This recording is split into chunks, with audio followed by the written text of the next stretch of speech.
ओम शांति। 4 अगस्त 2022 की मुरली। बाबा ने कहा, मीठे बच्चे, तुम्हें बाप समान रूप वसंत बनना है। ज्ञान योग को धारण कर फिर आसामी देखकर दान करना है। प्रश्न, कौन सी रस्म द्वापर से चली आती है लेकिन संगम पर बाप उस रस्म को बंद करवा देते हैं? उत्तर, द्वापर से पाँव पड़ने की रस्म चली आती है।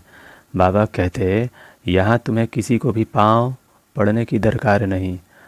मैं तो अभोक्ता, अकर्ता और सोचता हूँ। तुम बच्चे तो बाप से भी बड़े हो, क्योंकि बच्चा बाप की पूरी जायदाद का मालिक होता है। तो मालिकों को मैं बाप नमस्कार करता हूँ। तुम्हें पाँव पड़ने की ज़रूरत नहीं।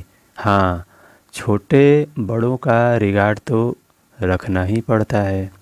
गीत जो पिया के साथ है। ओम शांति। बरसात तो हर वर्ष पड़ती है, वह है पानी की बरसात। यह है ज्ञान की बरसात जो कल्प कल्प होती है। यह है पतित दुनिया नरक। इसे विषय सागर भी कहा जाता है। जिस विष अर्थात काम अग्नि से भारत काला हो गया है, बाप कहते हैं, मैं ज्ञान सागर ज्ञान वर्षा से गोरा बनाता हूँ। इस रावण राज्य में सब काले हो गए हैं, सबको फिर पवित्र बना देता हूँ। मूल वतन में कोई पतित आत्मा नहीं रहती है।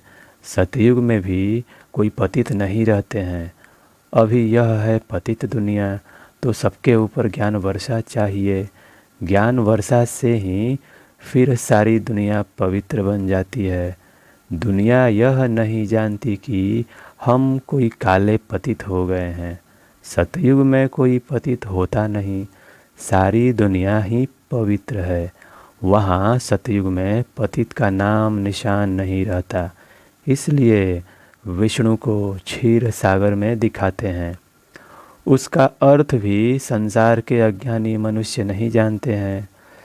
मुरली से धारणा के लिए मुख्य सार। पहली पॉइंट, हर बात में अपना समय सफल करना है। दान भी आसामी को देखकर, पात्र को देखकर करना है। जो सुनना नहीं चाहते हैं, जो मनुष्य ज्ञान सुनना नहीं चाहते हैं, उनके पीछे टाइम वेस्ट नहीं करना है।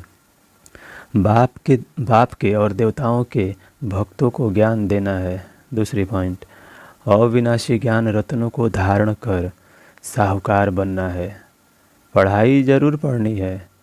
एक एक रत्न लाखों रुपयों का है, इसलिए इसे धारण करना और कराना है।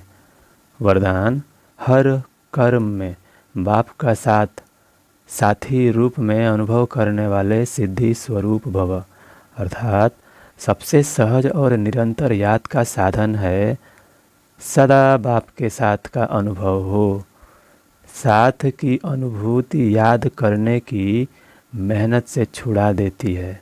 जब साथ है तो याद रहेगी ही, लेकिन ऐसा साथ नहीं कि सिर्फ साथ में बैठा है, लेकिन साथी अर्थात मददगार है। साथ वाला कभी भूल भी सकता है, लेकिन साथी नहीं भूलता। तो हर कर्म में बाप ऐसा साथी है जो मुश्किल को भी सहज करने वाला है। ऐसे साथी के साथ का सदा अनुभव होता रहे तो सिद्धि स्वरूप बन जाएंगे। स्लोगन, विशेष आत्मा बनना है तो विशेषताओं को ही देखो और विशेषता का ही वर्णन करो। शांति की शक्ति से शांति जग